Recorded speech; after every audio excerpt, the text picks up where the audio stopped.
عن عبد الله بن عباس رضي الله تعالى عنهما ولد رسول الله صلى الله عليه وسلم يوم الاثنين নবীজি বলেন দুনিয়াতে আমি আগমন করেছি সোমবার দিন। কোন দিন? আরো জোরে কান। তারিখ নিয়ে মতভেদ আছে না নাই? বার নিয়ে কোনো মতভেদ? আরো জোরে কান। বার নিয়ে কোনো মতভেদ নাই। নবীজি দুনিয়াতে আগমন করেছেন কোন বারে? সোমবারে। এখন তো আমরা ঈদে মিলাদুন নবী পালন করি না? আরো জোরে কান। বছরে ঈদ কয়টা? দুইটা। তো ঈদে মিলাদুন নবী এইটা আবার কোনটা? কথা খায় না। এই আপনারা কইলেন বছরে ঈদ কয়টা? ঈদ উল ফিতর, ঈদ উল আজহা। এখন যে ঈদে মিলাদুন নবী, তাহলে ঈদ আর একটা পাইলেন কই? আসেনি? আমরা এটা পালন আরো জোরে কান। আমরা ঈদে মিলাদুন নবী পালন করব ওইভাবে নবীজি পালন করেছেন যেইভাবে। কথা কয় না। আমরা ঈদে মিলাদুন নবী পালন করব কোন ভাবে? নবীজি পালন করেছেন যেইভাবে। নবীজি কিভাবে পালন করেছেন? সুইলা রাসূলুল্লাহ সাল্লাল্লাহু আলাইহি ওয়াসাল্লাম আন সাওমিল ইসনাইন ফাকালা ফিহি উলিদতু ওয়া ফিহি উনজিলা আলাইহি।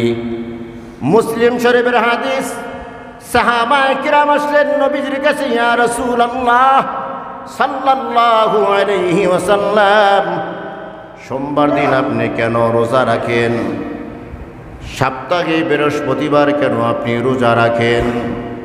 নবীজি জবাব দিলেন, উলিদতু ফিহি উলিদতু, আমি ওই দিন জন্মগ্রহণ করেছি। সুবহানাল্লাহ।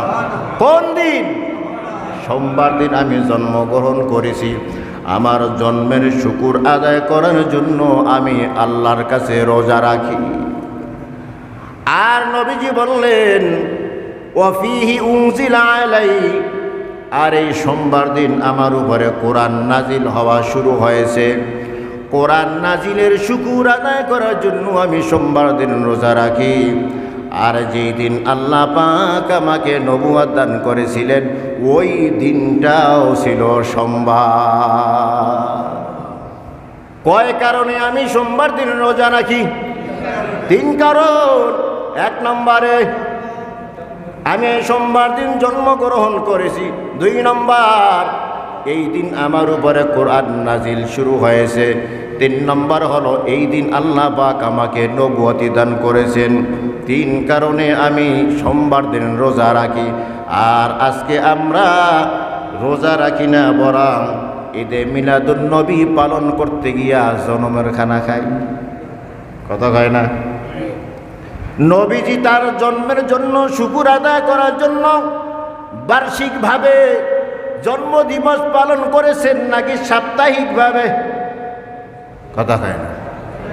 বার্ষিকভাবে নাকি সাপ্তাহিকভাবে? তুমি যদি আশিকে রাসূল হইয়া থাকো, বার্ষিক কেন? নবী বার্ষিকভাবে জন্মদিবস পালন করেন নাই, নবী সাপ্তাহিকভাবে জন্মদিবস পালন করেছেন। কিভাবে? সপ্তাহে একদিন সোমবার সে রোজা রেখেছেন।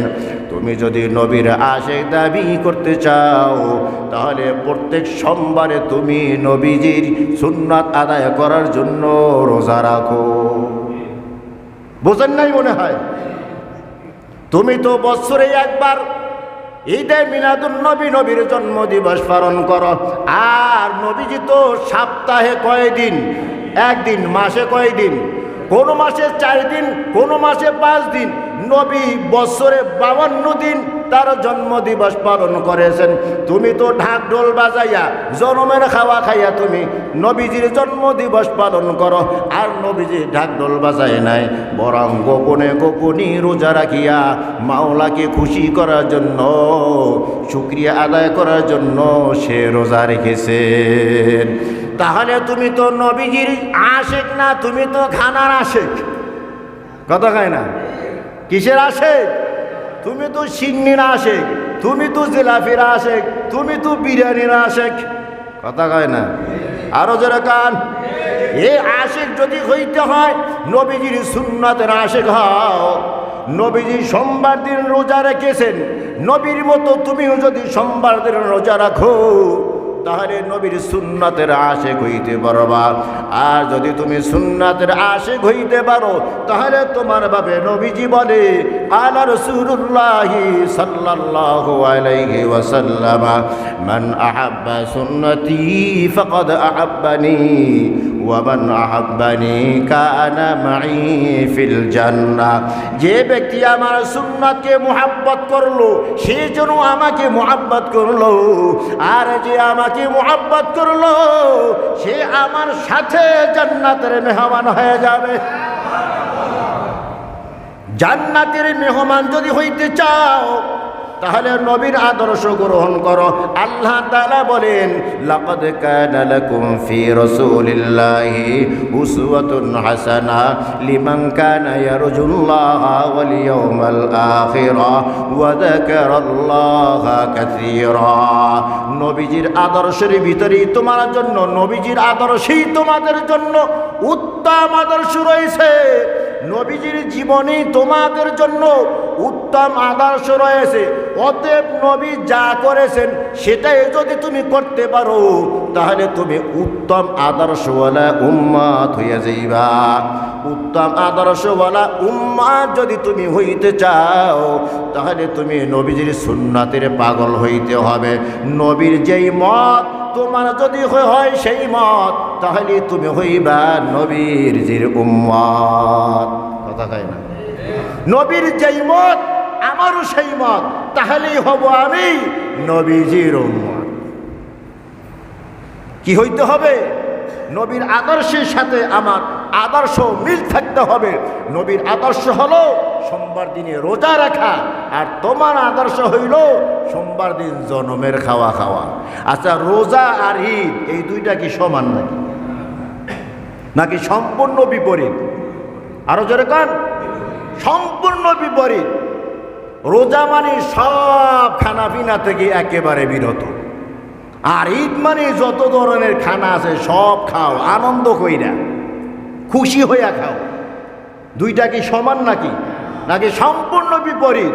তো তুমি বিপরীতমুখী কাজ করিয়া তুমি আশেকে রসুল কিভাবে দাবি করো? তুমি তো আশেকে রসুল না, তুমি আশেকে শয়তান। কথা কান ঠিক কি না? এই আশেকে শয়তানারা এখন ধরা খাইতেছে জায়গায় জায়গায়, আস্তানা ভাঙ্গা হইতেছে। আলহামদুলিল্লাহ জোরে কান। লাইলি আর মজনুর ঘটনা তো জানেন, কথা খায় না জানেন মানে মুরব্বীরা বেশি জানে, কেন এগুলো তো আগে সুর দিয়ে বলা হয়তো। কোন ঘটনা? লাইলি আর মজনু। তো মজনু তো লায়লার জন্য পাগল। কার জন্য পাগল? লায়লার জন্য পাগল। পাগল মানে কেমন পাগল? পাগল হইয়া খানা দানা সব ছাইড়ে দিয়েছে।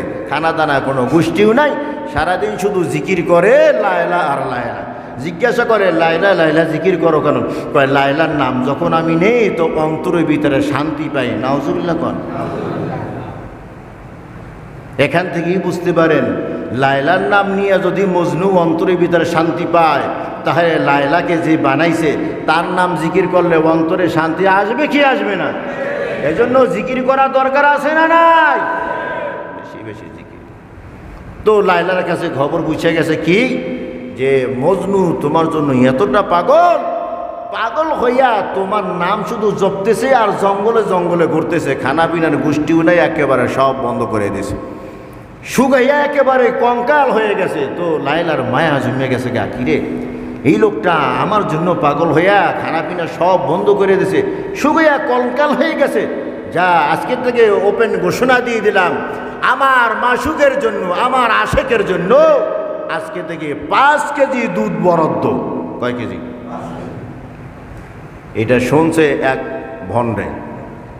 কে শুনছে? আরো দরকার এক ভণ্ড আশেকে শুনছে। ভণ্ড আশেক ওইটা তো হইল মজনু, হইল সত্যিকারের আশেক। আর এখন আর একজনে শুনছে, সে কি? ভণ্ড আশেক। ভণ্ড আশেকে শুনছে যে মজনুর জন্য কয় কেজি দুধ বাজেট হয়েছে। এটা সংসদে পাশ হয়ে গেছে। কালকে থেকেই তো দুধ 5 কেজি শুরু হয়ে যাইবে আসা। তো কাজের ছেলেকে 5 কেজি দুধ দিয়া পাঠাই দিয়েছে, যা এটা মজনুর দিয়ায়, মজনুর কেউ তো চিনি না। কারে রাস্তার দেখবি জঙ্গলে যেটা ঘুরতেছে লাইলা লাইলা করে জিকির করে, জামা কাপড়ও সুন্দর না, সিরা ফিরা জামা কাপড় বইরা রাস্তায় রাস্তায় হাঁটতেছে, এইটারই মনে করবি কি এইটাই মজনু, এইটাই আমার আশেক। তো দুধ বালতি ভরে লই যেতেছে, ওই ভণ্ড আশেক সামনে পড়ে গেছে, কিরে দুধ নিয়ে কই যাস? মজনুর কাছে যাইতেছি। চেনুনি মজনুকে? কেন মজনুকে তো চিনি না। তো কাকে তুই দুধ দিবি? কেন মজনুর পরিচয় আমার কাছে আছে। কেমনে জানলি? মনিবে বইলা দিছে। কি বলছে? বলে তার মুখে ভিতর থাকবে শুধু লাইলা লাইলা জিকির, আর জামা কাপড় চিরা বিরা থাকবে। এইটাই তা আমার দিকে তাকাই দেখবি। আমারকে তুই প্রথম কি শুনছো? লাইলা লাইলাই তো শুনছি। তাহলে জিকির তো পাইছো? হ্যাঁ। তো জামা কাপড় দিকে তাকাই দেখ। হ্যাঁ, তো সিরে ভিড়েই দেখি জামা কাপড়। আমি লাইলা শুনো পাগল হইয়া জামা কাপড় খেলা আমার নাই, আমার খেয়াল হইল কি লাইলা, শুধু লাইলা। তো আর তো দরের আপনি 5 কেজি দুধ নেন। তে আজকে 5 কেজি খাইছে, আবার কালকে আসছে। এখন তো মজনুরে চিনছে, কাজের লোকে চিনছে না। এখন আইসা মজনুরে শুধু প্রত্যেক দিন কয় কেজি দুধ দেয়। ওর মা 2 মাস খাইয়া আঙ্গুল ফুল্লা কলা গাছ হয়ে গেছে গা। 2 মাস পরে আজকে আসে, হাতের ভিতরে একটা পেয়ালা আছে, পেয়ালার ভিতরে একটা ধারালো চাকু আছে। রে আজকে দুধ কই? আরে মিয়া দুধ মজা বাইর করবো আজকে। কি হয়েছে? এই যে আপনার মাসুকা, আপনার লাইলা 2 মাস আপনাকে 5 কেজি করে দুধ খাওয়াইলো। এই খাওয়াইয়া আপনার শরীরের ভিতরে গোস্ত হয়েছে, রক্ত হয়েছে। এই আজকে পেয়ালা দেশে দুধ নাই, এই পেয়ালার ভিতরে আপনার শরীর থেকে 1 টুকরা গোস্ত কাইটে দেবেন, আর 1 পেয়ালা দুধ দেবেন। আপনার মাসুকায় চাইছে। এর তো শান্তি গরম হয়ে গেছে, ভিতরে সব শুকিয়ে গেছে। কস কি তুই? দুধের পরিবর্তে আজকে রক্ত আর গোস্ত কা? হা হা, খাইছেন যে মজা করে, আজকে তেল বাড়ি করব। কতক্ষণ বড় কারে মগা, তুই জানো যে আশিক কয় প্রকার? আশিক এবার করে ও বেটা, আশিক হইল 2 প্রকার। আশিক কয় প্রকার? আশিক হইল 2 প্রকার। এক হইল লাইলির আশেক, আর এক হইল দুধের আশেক। এক হইল লাইলার আশেক, আর এক হইল দুধের আশেক। আমি হইলাম দুধের আশেক। দুধ তুমি বোতল ভরা বালতি ভরে নিয়ে আসবা, দুধের আমি পাগল, আমি দুধ খাইতে পারি। আর একজন হইল লাইলার পাগল, জঙ্গলে জঙ্গলে ঘুরতেছে। ওই পাগলের কাছে যদি তুমি যাও, ওর গায়ের ভিতরে গোস্ত নাই, ওর গায়ের ভিতরে রক্ত নাই, তবে তুমি যদি লাইলার নাম নিয়া এই পেয়ালাটার চাকুটা নিয়ে যাও, আশা করি তোমাকে খালি হাতে ফিরে দিবে না। যেখানে গোস্ত পায় ওইখান থেকে একটু কাইটা পেয়ালার ভিতরে দেবে, রক্ত যতটুকু পারে ততটুকু দেবে, তোমাকে খালি হাতে ফিরাবে না। যাবে না? আমি তো দুধের পাগল, দুধ এসকে আনস নাই, তুই ওই জঙ্গলের ভিতরে যা। তো এক হলো নবীর পাগল, আর এক হলো সিন্নির পাগল। কথা কয় না? নবীজির যে পাগল হয় সে সুন্নাতের অনুসরণ করে, মাথা থেকে পা পর্যন্ত তার সুন্নাত থাকে। মুছগুলা ছোট ছোট থাকে, দাড়িগুলা বড় বড় থাকে। আর যারা জিলাপির পাগল হয়, মুছগুলা বড় হয়, দাড়িগুলা ছোট হয়। কথা কন ঠিক না? মাথার ভিতরে টুপি নাই, চুলের ভিতরে জ্বর থাকে, আছে না নাই? প্যান্ট এমন একটা পরছে, পাছার অর্ধেক দেখা যায়, ওই নিজ দিক দিয়ে আবার জুতার ভিতরে ঢুইকা যায় বেডি মানুষের মতো। দেখেন নাই মনে হয়? এদের সারা বছর কোনো খবর নাই। 12 রবিউল আউয়াল আসলে রাজধানী তারা গরম করে মিছিল দেয়। এমন মিছিল নবীজিকে মদিনা থেকে টাইনা ঢাকা শহরের অলিগলিতে তারা ঘুরাইতে থাকে। এরা আশিকে রসুল নাকি আশিকে শয়তান? আরো জোরে কান। আশিকে রসুল যদি হইতে চাও, তুমি যদি মিলাদুন নবী পালন করতে চাও, তাহলে নবী যেইভাবে পালন করেছে ওইভাবে তুমি পালন করো। নবী সপ্তাহে সোমবার দিন রোজা রেখেছেন, আর বলেছেন এই দিন আমার জন্ম হয়েছে, জন্মের শুকুর আদায় করার জন্য সোমবার দিন রোজা রাখি। জন্মের শুকুর আদায় করার জন্য সোমবার দিন রোজা রাখি। এই সোমবার দিন আল্লাহ আমাকে নবুয়ত দান করেছেন, নবুয়তের শুকুর আদায় করার জন্য সোমবার দিন আমি রোজা রাখি। সর্বপ্রথম কোরআন নাজিল যখন শুরু হয়েছে ওই দিনটা ছিল সোমবার। এই তিনটা শুকুর আদায় করার জন্য আমি সোমবার দিন রোজা রাখি, আবার বৃহস্পতিবার রোজা রাখি। কেন বৃহস্পতিবার রোজা রাখি? সপ্তাহের শেষ দিন হইল বৃহস্পতিবার। এই এক সপ্তাহের আমল আল্লাহ তাআলার দরবারে পৌঁছে যায়। আমি চাই আমার আমলটা যেন রোজা অবস্থায় আল্লাহ তাআলার কাছে পৌঁছে। কারণ না খাইয়া থাকা এটা আমার আল্লাহর একটা স্বভাব, আল্লাহ তাআলার গুণ। আল্লাহ খায় না, আল্লাহ পান করে না, আল্লাহ ঘুমায় না। এই স্বভাবটা যেই বান্দার ভিতরে থাকে, ওই বান্দা আল্লাহর কাছে বড় দামি হয়ে যায়। দামি হওয়া অবস্থায় যেন আমার আমলটা আমার আল্লাহর দরবারে পৌঁছে যায়।